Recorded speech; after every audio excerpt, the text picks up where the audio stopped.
The Gervais Principle. 3. The Curse of Development. April 14, 2010, by Venkatesh Rao. In the first two parts of this series, we talked about the archetypes that inhabit organizations: sociopaths, losers, clueless, what they do, the Gervais Principle, and how the four languages.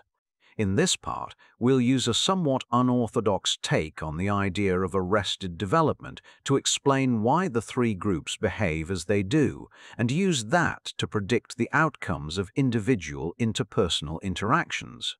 For those who came in late, read Part 1 and Part 2 first to avoid serious misunderstandings.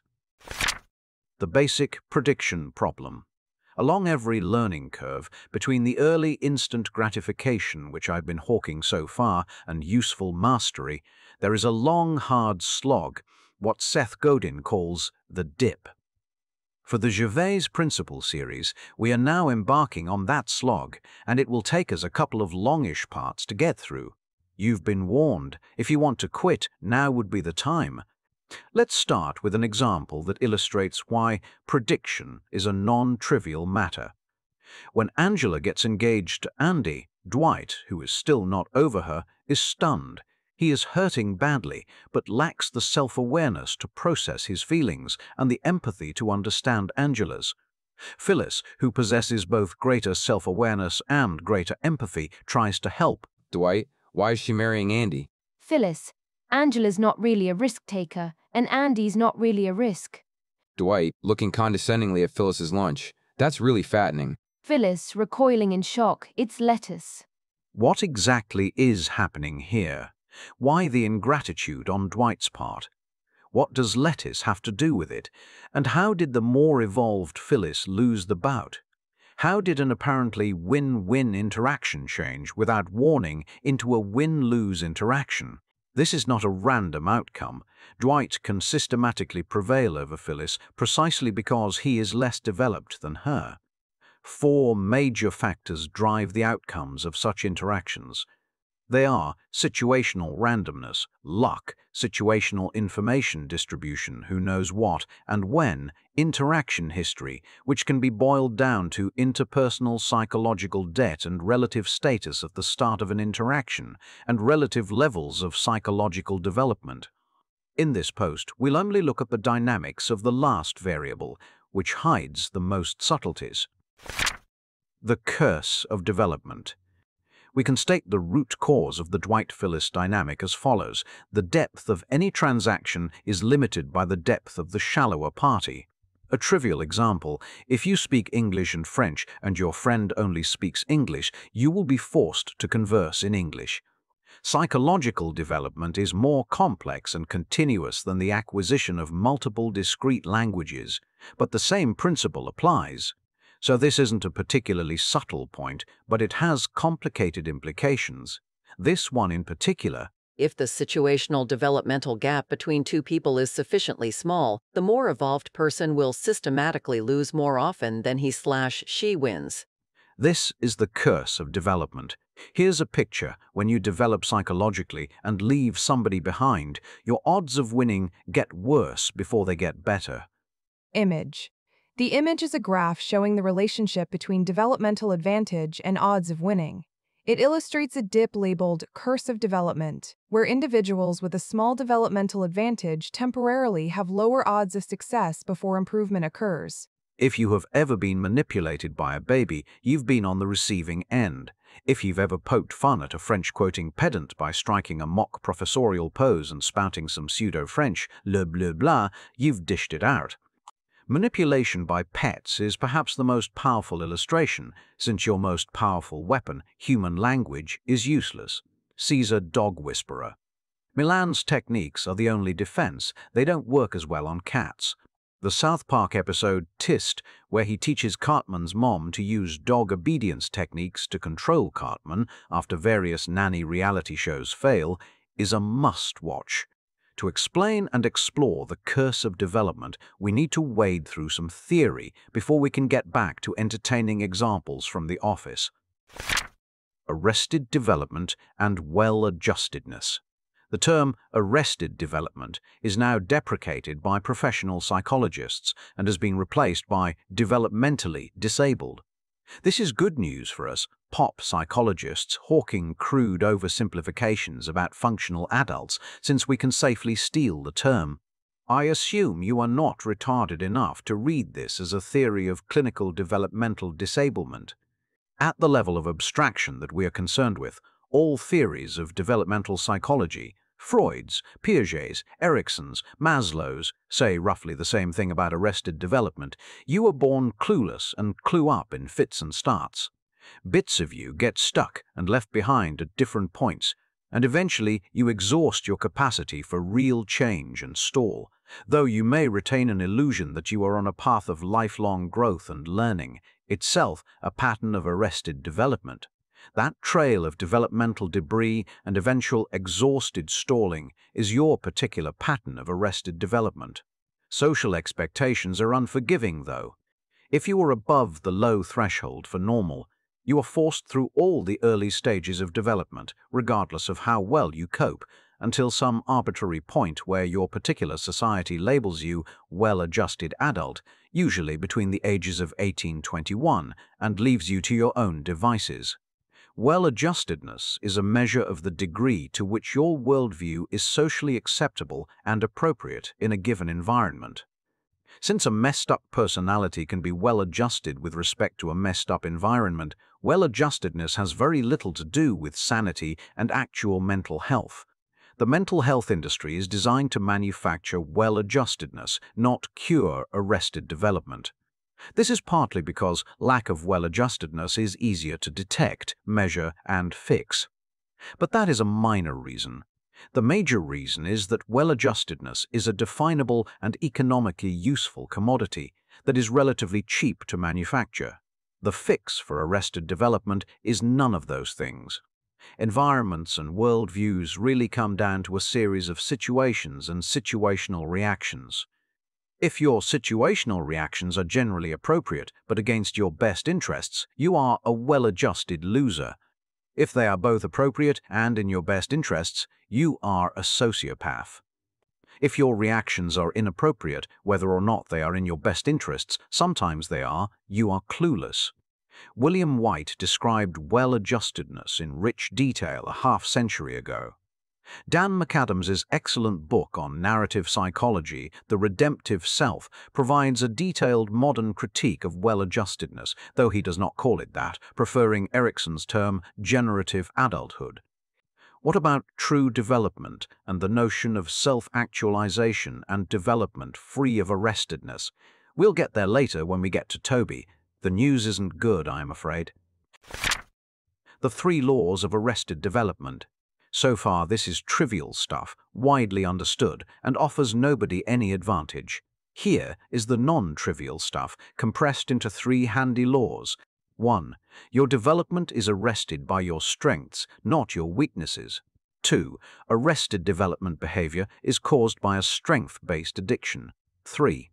The mediocre develop faster than either the talented or the untalented. An alternative way of looking at these 3 laws is to note that defense mechanisms emerge to sustain addictions, even when the developmental environment that originally nourished it vanishes. Defense mechanisms, though, are more useful as a partial catalogue of phenomenology than as a foundational idea. These, then, are the developmental psychology roots of the Gervais principle. Recall that cluelessness goes with overperformance. That overperformance is caused by arrested development around a strength which has been hooked by an addictive environment of social rewards. Mediocrity is your best defense against addiction and guarantor of further open-ended psychological development. And yes, for the alert among you who have spotted a connection, arrested development is the dark side of strengths in the sense of positive psychology. A strength in one situation is merely an entrenched piece of arrested development in another. In our model, the 3 development stages, clueless, losers, and sociopaths, correspond to different patterns of arrested development and different strength addictions. Each pattern is based on a preferred, dominant variety of delusion. 1. The clueless distort reality. 2. The losers distort rewards and penalties. 3. The sociopaths distort the metaphysics of human life.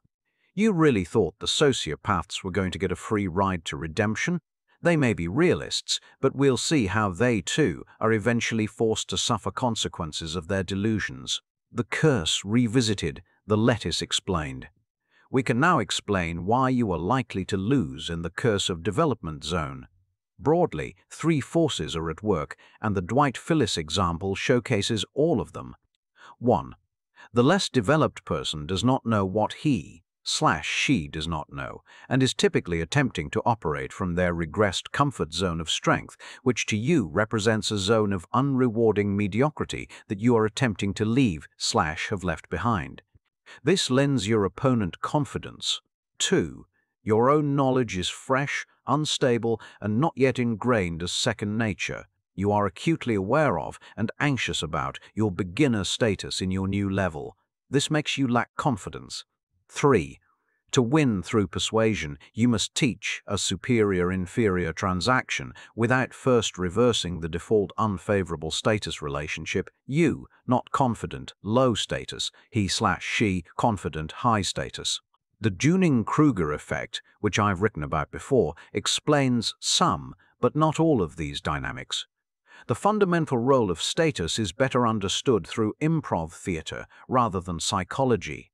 If the 3 reasons are not intuitive to you, I'm afraid you are going to have to slog through these 2 references in detail, as well as the previous defense mechanisms reference.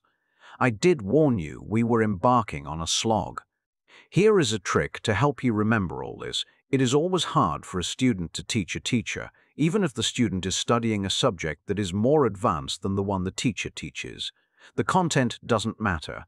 A rule of thumb in the teaching profession states that to be an effective teacher at a given level, you need to have studied 5 years beyond that level.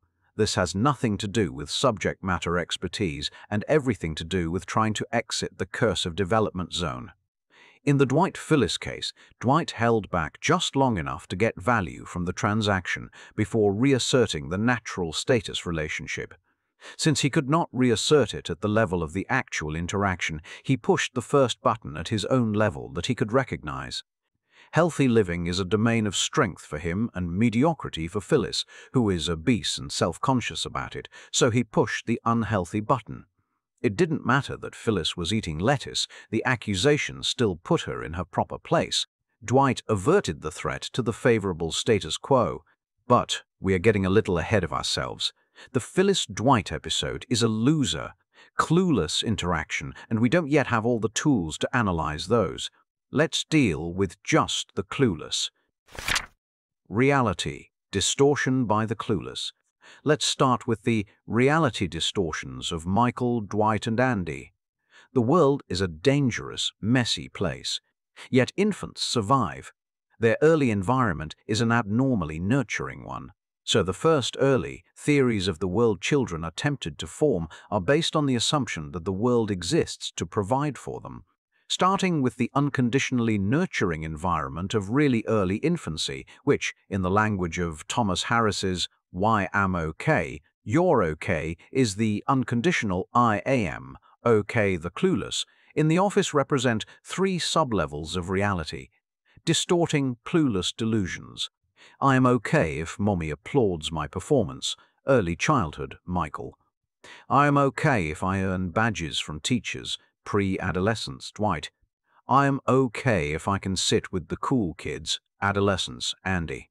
It is no accident that the clueless totem pole is stacked in what seems like the wrong order. Michael is the boss, Dwight is number 2, and Andy is number 3. The sub-levels of clueless development are typically insufficiently separated to allow the more developed clueless to dominate, so the curse of development kicks in. Keep in mind that the rough equation of individuals to levels merely represents the center of gravity of their most deeply entrenched strength, addiction behaviors, to which they regress most easily when threatened. All 3 have a home level, to which they preferentially regress, but can function at all 3 levels. Michael, the child. The theme of being trapped in babyhood is a constant and somewhat overworked one in The Office. On Bring Your Child to Work Day, Michael initially resists competition from other babies. Oscar describes the Dundies as a child's birthday party. When one of the newly relocated Stamford employees brings a baby to work, rather than acting parental towards it, he hides under the table and acts like a competing baby. In the Golden Ticket episode, when Michael hides discount coupons in paper reams, it is clear that his scheme is primarily an excuse for him to act like Willy Wonka, an overgrown child archetype. At one point, Jan says it out aloud, literally, "Michael, do I need to find a babysitter for you?" When his birthday party, his one guaranteed and socially legitimate day in the spotlight, is ruined because the office pays more attention to Kevin, who is waiting for the results of a cancer test, he goes, "This is a terrible day for both of us." When he fails to get his way with his new sociopath boss, Charles, he regresses through a series of increasingly infantile behaviors until he is reduced to repeating everything Charles says, like a 5-year-old, and finally storming off to Wallace, running to Mommy to complain about older sibling.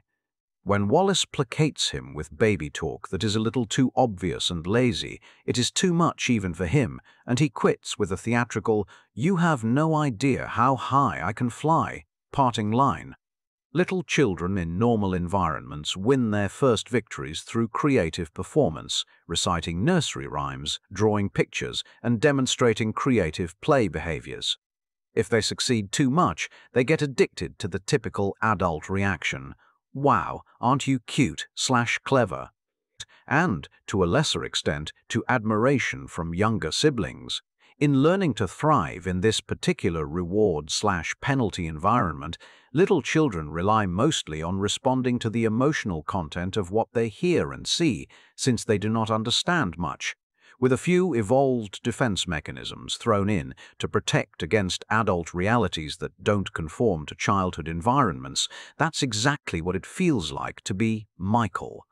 When he hears somebody talking, all he hears is blah blah blah, good job, blah blah blah, how could you do this, Michael? In conjunction with facial expressions and body language. Michael's head is a massive library of childlike mappings between situations, canned phrases and reactions. He is not completely responsible for his actions and utterances because he genuinely does not understand them. There is coherence in what Michael says, though. He does not sound completely nonsensical because he reacts meaningfully to body language, facial expressions, and emotional cues. "You talking to me," borrowed from De Niro, is a belligerent line, and by pulling out that line when he feels threatened and then displacing the tension with laughter, Michael is able to derail the conversation. His trademark joke, "That's what she said," is an extreme example. It makes no sense in most contexts where he trots it out. Its only purpose is to dissolve tension and displace threats. Either laughing with Michael or throwing up your hands in frustration is a victory for him. The only effective response is to calmly ignore his disruptive actions, wait for the reaction to die down, and continue the conversation in dominant mode, like Cesar Millan with his dogs. If you attempt to make sense of it, you've already lost. As Cesar Millan tells Mrs. Cartman, do not reason with it, do not argue with it, just dominate it. Michael's nemesis, Charles Minor, does this most effectively. His dealings with Michael are the least contaminated by engagement, frustration, or compassion, which is why he triggers the most spectacular Michael meltdown on the show so far. Around Packer, his boorish friend, insulting and objectifying ways of talking about women gain approval, so he trots out borrowed, misogynistic man talk. Withering under the collective glare of his politically correct employees, phrases like "respect women," gain smiles and halt frowns, so that's what he offers. The black characters, Stanley and Daryl, get this the most clearly.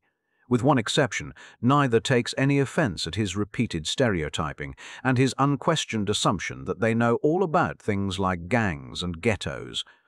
A typical example is when Michael, describing the office in what he imagines is rich, multicultural diversity, language which his mental look-up table says will win approval from white adults, describes Stanley as lending an urban vibe to the branch. "What about me seems urban to you?" asks the comfortably suburban Stanley. But he is not offended. It is the tired, ritual response of a parent weakly disciplining a child behaving inappropriately. The Daryl Michael Fluffy Fingers episode has a similar but more malicious dynamic. The one exception occurs when Daryl is driving Michael and Holly from Scranton to Nashua. Somewhere along the way, when Holly starts crying over the impending end of their relationship, Michael whispers, "Did Daryl touch you?" The effect is interesting, a case of a conflict between two adult-pleasing impulses. Michael does not know how to resolve the conflict, in his library of things to say, between get approval from white woman, situational responses, in this case by pandering to assumed and projected prejudices, and get approval from black males, situational responses. This is not an accusation Daryl can afford to safely ignore, so he reacts sharply. On the drive back, though, Daryl sings a lullaby in the guise of a blues riff to console a heartbroken Michael. In Part 1, I noted that for the clueless, the most visible sign of their capacity for self-delusion is their complete inability to generate an original thought. Why is lack of originality a clear indicator of cluelessness? Here is why. Delusions are closed logical schemes where reality is mangled into the service of a fixed script through defense mechanisms with the rest of the meaning thrown away. To manufacture original thought, you have to look at / listen to reality in open ways for data. That is why Michael's database is so full of movie lines. Movies are gold mines of canned situation reactions that don't require much present reality data to retrieve. When kids quote adults or movies, they seem precocious and gain approval. In an era where more kids are raised by TV than by parents, parroting movie lines comes more naturally than repeating bromides learned from parental figures or at churches and temples. Recall that social calendars force you through later stages whether or not you master previous ones. So what about later stages? Michael is not quite as enamored of medals and certificates as Dwight because, as a lousy student, he never got very good at earning them and could therefore not get seriously addicted to them. Finally, Michael has poorly developed peer affiliation drives. He wants to be the center of attention, not one among many equals in a huddle of peers. When Michael appears to be operating under a peer affiliation drive, the sort that animates Andy, he is really casting child behaviors into a teen mold. He believes that specific people, rather than formal or informal groups, are cool or admirable, proxy parental figures, older siblings. If they are not cool or admirable, they must be made to view him as cool and admirable younger siblings. These twin drives, approval seeking from proxy family superiors and admiration seeking from proxy family inferiors mixed with some profound sexual confusion, explains Michael's relationship with Ryan. Ryan is at once the parental approval figure. He has a college education, which Michael lacks, and in a position to applaud Michael's pretensions to business acumen. He is also a younger sibling, less experienced salesperson whom it is important to impress. The collision of the two instincts creates one of my favorite lines. Ryan is book smart, I am street smart, uncertain pause, and book smart. That hesitant addition allows him to grab the spotlight. He is not comfortable being Ryan's peer with a complementary skill. Ryan also has the sort of androgynous good looks that young children look for in their best friends. It is this childlike attraction in a physically mature body, rather than any real bi-curiosity, which other characters like Kevin make jokes about, that explains Michael's attraction to Ryan. Dwight, the preteen. Dwight, with his stern German upbringing, lacked the normal encouragement of early childhood creative performance instincts. We see several glimpses of this, including his attempt to read horrifying medieval cautionary tales to the kids during Bring Your Child to Work Day, and his own description of his childhood, which left his brother actually developmentally disabled. He has therefore developed none of the addiction to childhood applause seeking performance behaviors that have trapped Michael. Instead, Dwight found relief in the graded, performance-oriented worlds of school and varied medieval guild-like worlds, such as farming, animal husbandry, and karate. His attempts to understand the world of management, which is decidedly not a world of grades or guilds, are based entirely on peripheral guild-like elements. He is the only one excited about the Survivor-style successor selection event Michael arranges in the bus on the way over. He asks, "Will there be business parables?" When he attempts manipulation, his mind naturally turns to hidden microphones, doctored documents, and other elements of tradecraft learned from spy novels, and only rarely to psychology. He banks the occasional tactical victory, but cannot play or win the mind games required to beat the sociopaths. In Dwight's world, everything worth learning is teachable, and medals, certificates, and formal membership in meritocratic institutions is evidence of success. Even where play behaviors are concerned, the Dwights of the world can more easily get lost in points and rules worlds. It is significant that Dwight has never seen /Red Charlie and the Chocolate Factory, which is about creative performance play, but is obsessed with gaming worlds and sci-fi/fantasy universes. Perhaps the clearest example of Dwight's need for formal affiliation is his lame attempt at the insider stand-up comedy routine, The Aristocrats. To Dwight, everything is a formal contest, and there are always authority figures who provide legitimacy and rankings. He has no sense of humor thanks to skipping early childhood, and has no idea how to actually evoke laughter.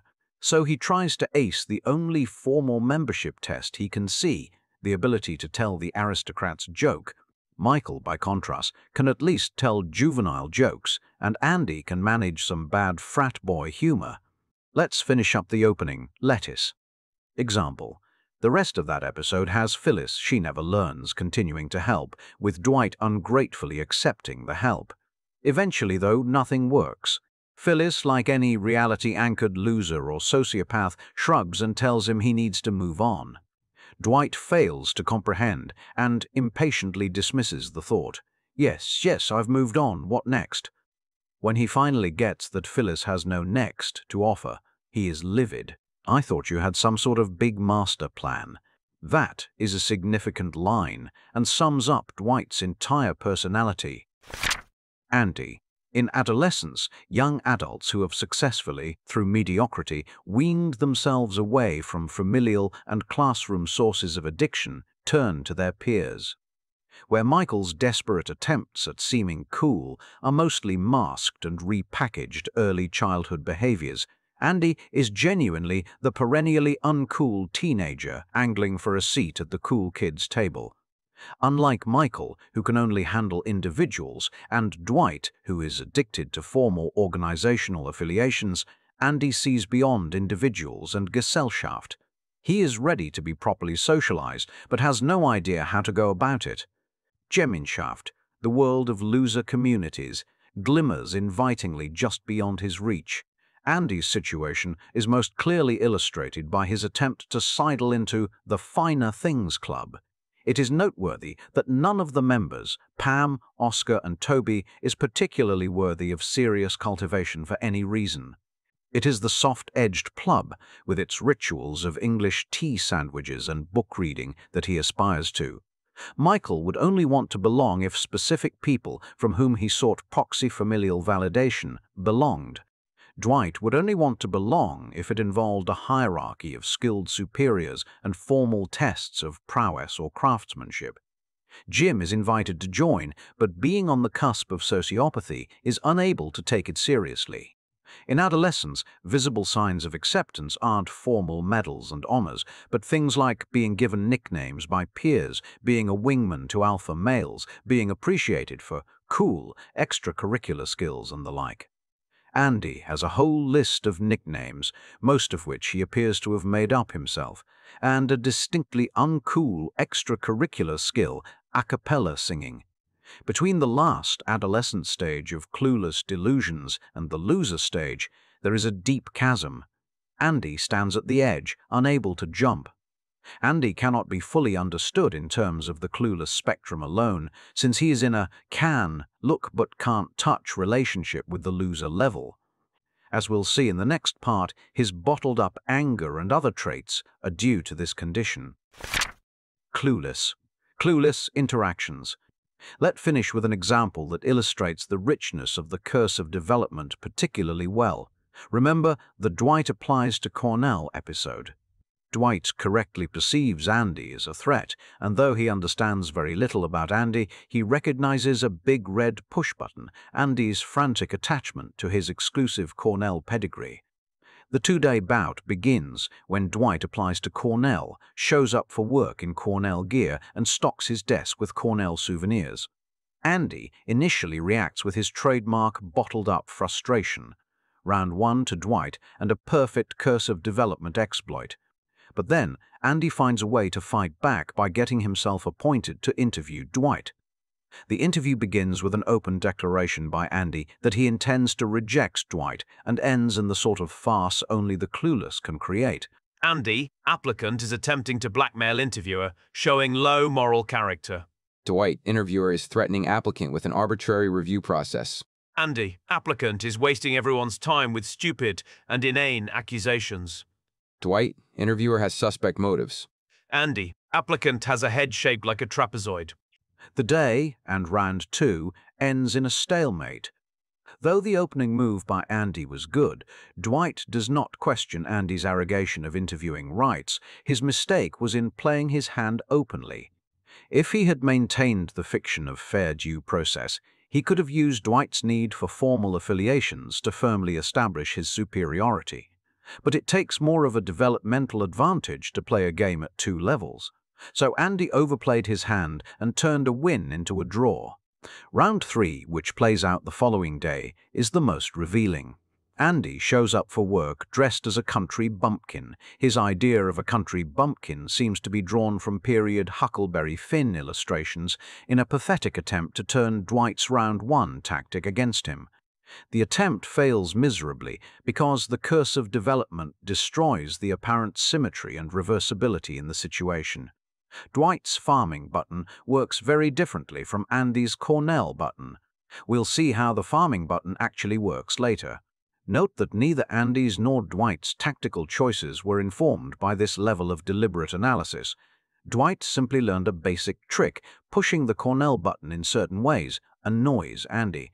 Andy simply recognized instinctively that formal authority would work on Dwight and failed to recognize that his identity as a farmer was a matter of pride rather than shame. The clueless economy. Throughout this part, I've used economics terms like winning/losing, zero-sum, and interpersonal debt. But keep in mind that all this is monopoly money unless a sociopath is involved. The language of winning and losing and debts is useful for all interactions, but it is only consequential and capable of causing power shifts when sociopaths are involved. A great illustration of this point is the episode when Michael, playing Willy Wonka, puts golden tickets for a 10% discount into random reams of paper. Unfortunately for him, all the tickets are found by a huge customer, and David Wallace prepares to rain fury on Scranton for ruining margins.